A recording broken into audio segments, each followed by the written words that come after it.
Avant de prendre la fuite, on va rentrer dans le livre par une page que j'ai choisie. Il y a eu le train. Le bruit hypnotique des wagons brinque-ballants, les sièges inconfortables de 3e classe, les regards indifférents ou circonspects des autres passagers. Les billets avaient été achetés avec l'argent que Claude avait dérobé à son père.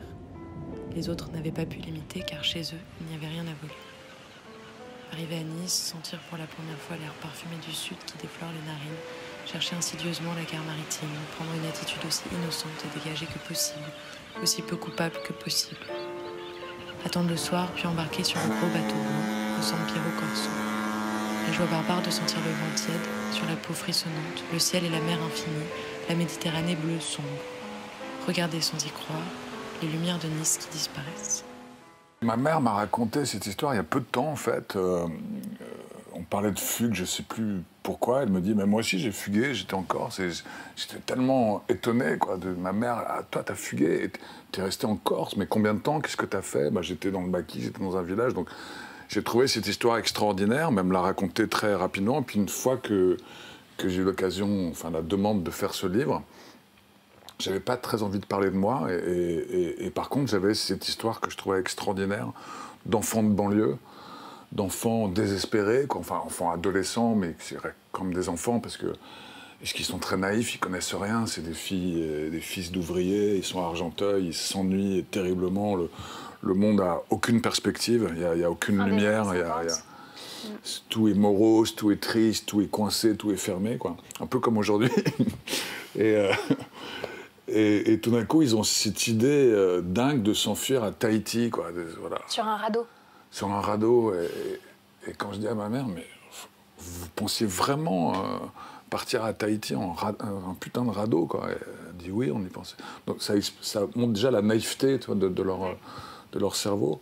Il y a l'île donc, de la Corse, et vous allez fuguer adolescent, et c'est aussi sur une île que ça se passe, c'est la Guadeloupe, vous avez 15 ans. Alors, il y a des points communs dans la fugue, parce que c'est une fugue, j'allais dire, de bon élève, parce que vous prévenez un peu quand même, vous avertissez, votre mère, elle prévient ses parents, elle laisse une lettre, vous dites à votre père, bah, je vais pas monter dans l'avion. Oui, parce que déjà, c'est dur de fuguer, si tu préviens pas, c'est salaud, quoi. Ouais, ouais moi, je sais pas, j'ai jamais fugué, mais Vous préviendrez pas vos parents si vous Non, fuguez? mais je me dis, quitte à disparaître un peu plus vite. Ouais, non, mais déjà... Dans le livre, c'est la correspondance qu'elle entretient avec son père, parce qu'il lui dit quelque chose d'assez fort. Parce que quand je dis elle fugue vers la liberté, c'est qu'elle fugue avec son amoureux, Roger, un poète un peu libre aussi, il incarne cette liberté-là. Mais bizarrement, quand Roger cesse d'être un homme libre, elle cesse de l'aimer quand tout le monde revient et qu'elle voit qu'il perd de sa substance. Et son père lui dit dans une lettre mais est-ce qu'un jour tu te préoccuperas d'autre chose que de ta liberté? C'est étrange comme question. Oui, lui, c'est sûr que lui, en tant qu'ouvrier qui avait vraiment jamais aucun choix dans sa vie, peut-être qu'il y avait une forme de jalousie aussi. Peut-être elle prend son envol, elle décide d'être libre, et puis lui, clairement, il peut pas, quoi. Je veux dire, sa femme est malade.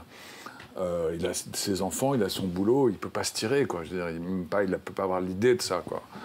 Donc le fait que ma mère ait cette idée et le fasse, ça le révulse, quoi.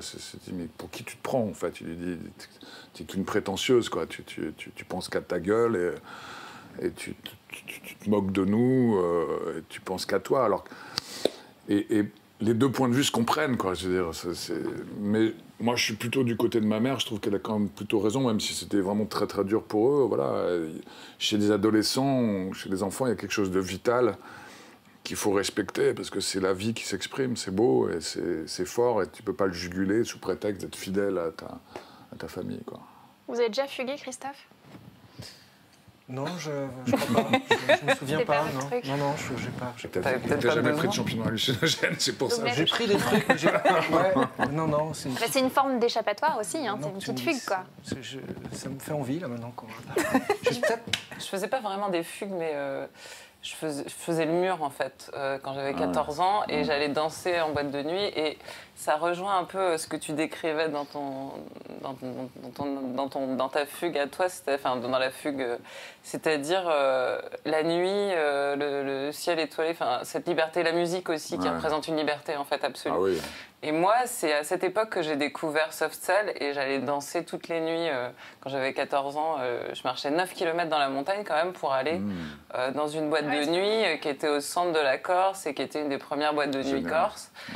Et moi, c'est là-bas où j'ai toutes mes épiphanies musicales. Et en fait, pour moi, c'était vraiment le seul moment de liberté dans ma vie d'adolescente, un peu, voilà, qui n'a pas le droit de sortir. Une grosse différence avec cette époque, c'est-à-dire que tu pouvais vraiment disparaître. Il n'y avait pas de portable. Ouais. Moi, le seul moyen de joindre ma mère, enfin, j'avais pas d'argent pour téléphoner, c'était de lui écrire, donc ça, c'est beau. Aujourd'hui, c'est quand même plus difficile de disparaître, parce que tu peux donner des nouvelles tout le temps. C'est vrai qu'une manière de fuguer, ça serait de jeter ton portable à la poubelle, déjà, dans un premier temps.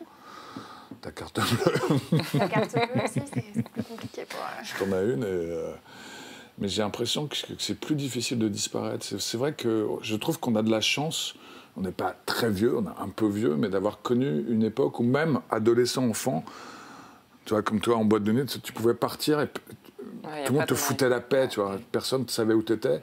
Et du coup, ils te faisaient confiance quand même. Moi, quand j'avais 12 ans, des fois, je partais avec des copains à des concerts et tout ça. Tu vois, ma mère ne savait pas où j'étais. Il pouvait m'arriver n'importe quoi. J'avais aucun moyen de donner des nouvelles. Et finalement, c'était chouette aussi, quoi.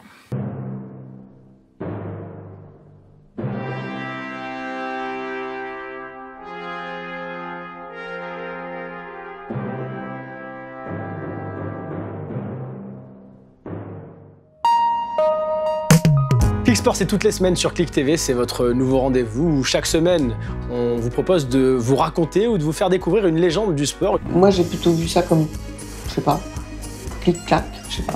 Et nous voilà en compagnie de notre invité toute la semaine, Kobalade. Bienvenue, c'est ta première télé? Eh bah bienvenue, c'est chez nous, chez Clic, Clic-clac. Moi, c'est la première interview que j'ai faite, c'est avec toi. On était avec mon groupe, je me rappelle encore de l'image, on était dans le studio, ils ont mis la lumière rouge, je sais pas pourquoi j'ai cette image-là, je me rappelle. Ouais. T'es le premier à y répondre sur notre chaîne.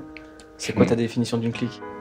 C'est un groupe de potes avec qui on restera pas toute la vie. Pourquoi pas toute la vie? Parce que sinon c'est une famille. Je pense qu'on se rencontrera un seul jour. À bientôt, James, et bon courage. Oh, that's incredible. That's sweet. You know, it's just like you, he never talks. Bienvenue pour la première de Parle-moi. Dans Parle-moi, on va parler littérature, mais pas de livre, puisqu'il paraît qu'aujourd'hui, on ne lit plus. Donc, à défaut d'un livre, on va parler d'une page. Chaque semaine, on va recevoir des gens qu'on trouve inspirants, qui vont venir partager leur expérience sur un sujet qui touche tout le monde. Et la première qui arrive, c'est la confiance en soi. Et ça se voit, on est au top. Que suis-je? Je suis chinois. J'ai des cheveux un peu bizarres. Je suis un peu chelou. D'une façon générale, je suis chelou. Mais j'ai un talent de ouf. Je suis Bounaïmin et j'arrive sur Clic TV.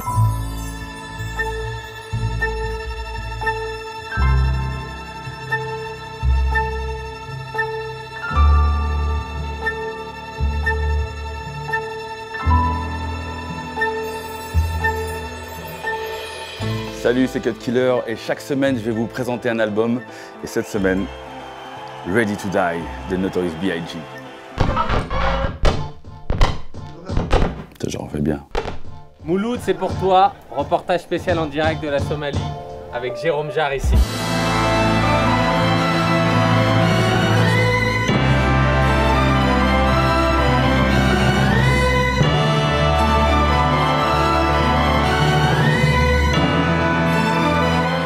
Là exactement, on est en direct de Cox's Bazar au Bangladesh, plus précisément dans le camp des Rohingyas, pour faire quelques jours en immersion à la rencontre de ces peuples.